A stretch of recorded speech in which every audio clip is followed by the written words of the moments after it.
I think if I had someone who was being negative about my trading, I think I would definitely really struggle with that. And, I'll be honest with you, I don't really have the answer. Two traders, Darren and Walter, pull back the curtain on profitable trading systems, consistent money management, and profitable psychological triggers. Welcome to the Two Traders Podcast. Welcome to the Two Traders Podcast. Darren's on the line. How are you today, Darren? I'm really good, thanks, Walter. So, Darren, we have this question that's come in from a listener who says that he has essentially allowed his inner critic and other people close to him, including his partner, his boss, etc., affect his confidence and basically his confidence in his ability to be a consistent, profitable trader. So he says that this, as a result, sort of feeds into his fear of being wrong. So the question is, what do we do about this as a trader? What can you do to help get over either outside influences, your boss, your partner, people close to you, sort of feeding that fear of being wrong? And when I think about this, the first thing that comes to mind, and maybe it's just because I happen to have spent, 10 years studying psychology, but I think of those studies where we know from functional MRI data that when you're sitting in front of a screen and they're doing these experiments and they're asking you to make a decision, they know 6 seconds, up to 6 seconds before you actually choose, they know what you are going to choose by looking at your brain. In other words, most of what drives us in our lives, most of the decisions we make every day, they're not really conscious decisions. We've got things going on in our subconscious that are directing us. So when I hear questions like this, my gut instinct is to go for, look, it's subconscious, it's beyond your knowledge, it's beyond your awareness, which is the definition of subconscious. And so when you have this fear of being wrong, or any other fear for that matter, it's essentially a subconscious thing. Okay, so what do we do about that? Well, when you're talking about outside influences, first of all, I would question whether or not your partner or your boss can affect your trades. Now, that's probably going to depend on what your boss, the domain of your boss. So if you have a trading job, then perhaps your boss can affect your trades quite literally. But if your boss has nothing to do with your trading, then it's entirely up to you. And it doesn't matter what your boss thinks. It doesn't matter what your partner thinks. I would be wary of trying to succeed in spite of other people, though. Trying to show other people that you can do it, i.e. your partner, or your father-in-law, or whoever it may be. That's a tricky thing. And I think you're better off actually trying to minimize the influence that they have, or at least talk to yourself and acknowledge that they don't really have any influence on you. Any influence that your partner or your father-in-law have on your trading is due to you allowing them to have that influence. So I would definitely suggest taking control of your subconscious thoughts, which is going to usually depend on whether you want to choose to use hypnosis or meditation, affirmations, mantras. You can use subliminal CDs. These are the sorts of tools that enable you to essentially subvert your conscious mind and directly put information into your subconscious. So that's the kind of angle I would take on this sort of thing, and I'd be interested to hear your thoughts on what can this person do. Yeah, I see it quite a bit in groups of traders that I work with when things aren't going particularly well. My favorite one for when you kind of get in this kind of groove of being, of doubting yourself and questioning your decisions. I think going back to some sort of written plan just until you get kind of back on the bike, if you like, and get kind of back in your groove and confident in your decisions. But I do notice this, and I sometimes wonder when working in a group of traders whether it actually helps sharing your trades, because I think initially when you're learning a method, it's really good to have other traders to follow, because you can, you understand, what a valid entry is, and when you should be looking to manage your trades, etc. But I think when things are going badly, you kind of, you start to look just for their decisions, and you kind of lose confidence in your own ability to make those decisions. And other traders are just as fallible as you, then their decisions are going to win and lose as well. And ultimately, it's about how you make your decisions in the long term. So my favorite technique is writing something simple down. It doesn't have to be an exhaustive list of rules. Really, it's just kind of about stepping back from the charts, noticing where you're going wrong, whether it be, leaving entries or exiting too early, and making a note of that and just referring to that when you get that feeling. So just sort of listening to your feelings and then referring to something written down. Yeah, that's good advice. And sometimes people, I think, in general, they discount the importance or the difference in writing something down versus typing something. So I'm a big fan of actually writing it out longhand. That's going to sort of slow down your analysis. And sometimes when you just type things, like if you were to journal with a keyboard, you're certainly going to write faster than you would if you were to write it out longhand. But we know from studies that that's a totally different thing to your brain. So you'll remember more when you write it down. You'll actually consider it as well more if you write it down than if you type it. So I think that's definitely something that people should look at if that resonates with you. If you're listening to this and you're thinking, yeah, I really do notice that things become more clear when I do some journaling, I think that's a pretty good tip for people out there, especially traders, because we fall victim to a lot of, shall we say, it's probably not any different to anyone else, but we fall victim to a lot of thinking mistakes, and sometimes these will clear up when you're just writing them down. When you're writing down your thoughts, sometimes that becomes really aware, or it comes to your awareness. So that's a good tip as well. So what do you say to someone who says, I've got these negative influences, Darren, like other people are they're not really helping me achieve my goals? What do you suggest? Like, what are some of the different solutions for that problem? Do you mean like someone sort of specifically, criticizing, saying, oh, you're never going to do this, and, why are you wasting your time on this? You should be working on your other job. And do you mean people directly criticizing the fact that you're trading and not winning all the time? Is that what you mean? Why don't you go get a real job? You can't make this trading thing work, that sort of thing.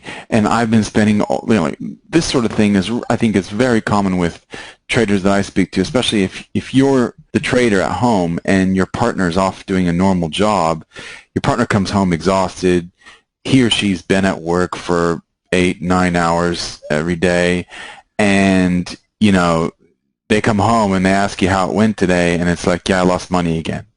That kind of thing can really get upsetting, and the pressure just mounts, and and oftentimes the pressure leads you to change your system, change your approach, take profit earlier, whatever it is, and that's a really difficult thing for a lot of people. So, the easy thing to say is take those influences away, like cut them out of your life. But how do you do that if that's your wife? You know what I mean? Like that's a really difficult position for a lot of traders, and I know a lot of traders get into that position. Yeah, well, I'm single, so but I wasn't when I started trading, so go figure.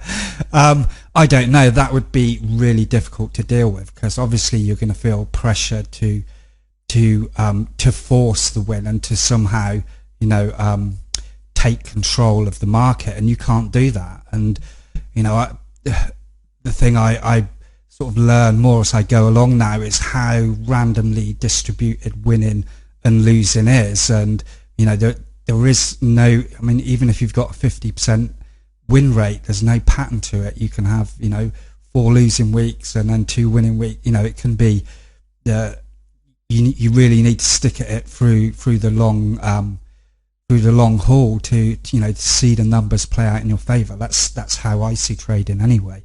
I think if I had someone who was being negative about my trading, I think I would definitely really struggle with that. And I'll be honest with you, I don't really have the answer to how you could deal with that, really.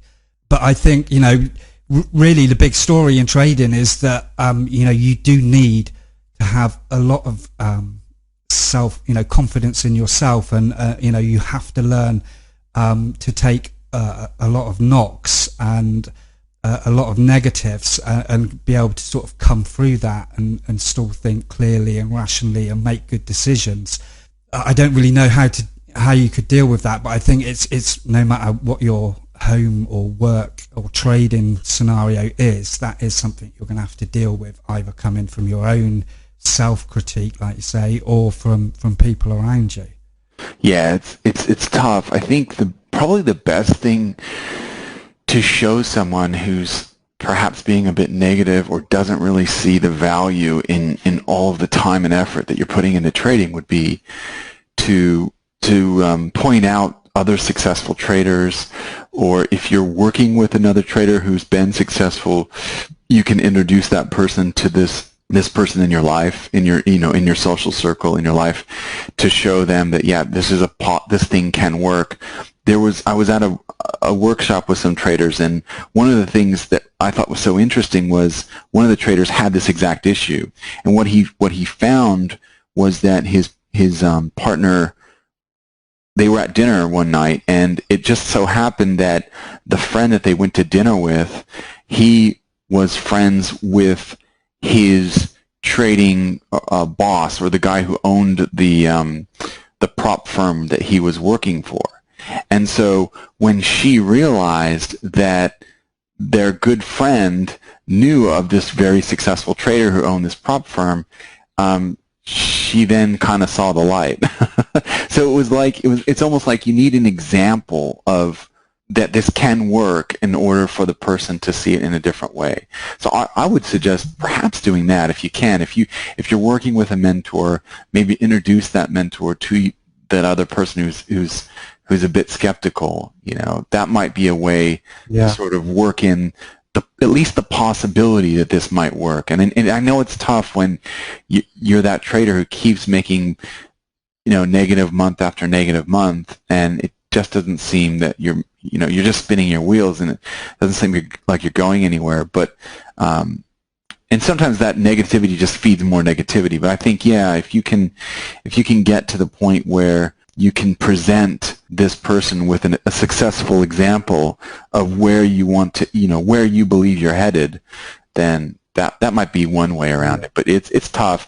If you're going to work on yourself in terms of your inner thoughts and your own personal issues, I would definitely start with some way of getting into your subconscious and feeding the thoughts that you want in your subconscious in there, rather than what other people have given you throughout your life and are currently sort of suggesting to you. So that's what I would say. But this is a tough one, and I think it's one of those things where it's easy to, like anything, people who want to become a professional surfer or an Olympic athlete, or want to get into that, they want to get into Cambridge or Harvard or whatever it is, it's like that goal, and sometimes it just feels like it's so far away when you run into problems. And it's the same thing with trading, and you just need to keep in mind that the other people aren't really influencing. The people that don't think you can make it, they have nothing to do with your next trade, right?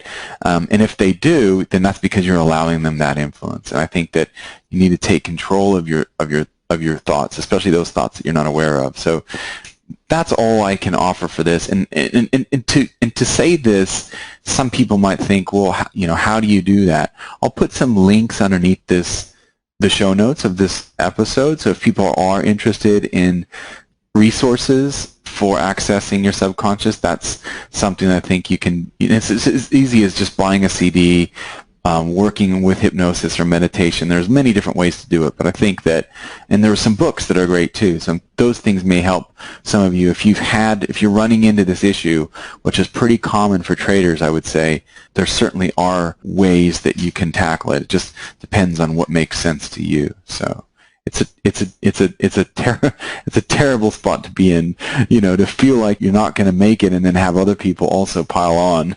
It's no fun. But yeah, there are some great resources out there, so I'll post those underneath this episode. So yeah. Any other thoughts, Darren?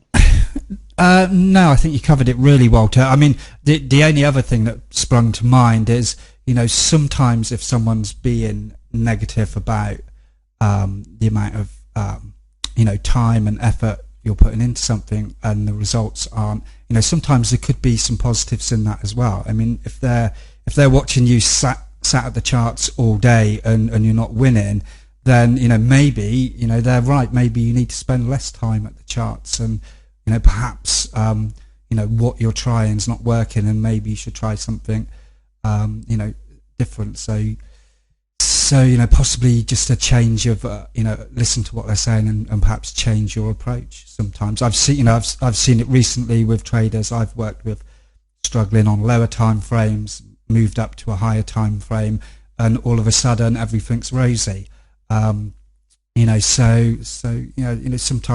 Sometimes there might be pearls of truth in what they're saying as well. Yeah, that's a great point. Sometimes people, just having that other perspective can help, and a lot of times, if you're trading the 1 hour charts, just simple shift to the daily charts can help, and it may have nothing to do with the market conditions and everything to do with the way that you approach your trading when you sort of slow it down. So that's another great idea, Darren. That's excellent. So thanks for your time, and we will see you next time, right?